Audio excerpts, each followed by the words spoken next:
وَلَنَبْلُوَنَّكُم بِشَيْءٍ مِّنَ الْخَوْفِ وَالْجُوعِ وَنَقْصٍ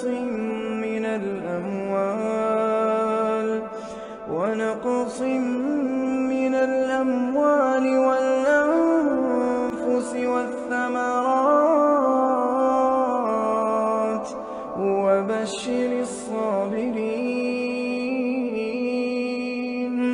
وَبَشِّرِ الصَّابِرِينَ الَّذِينَ إِذَا أَصَابَتْهُم مُّصِيبَةٌ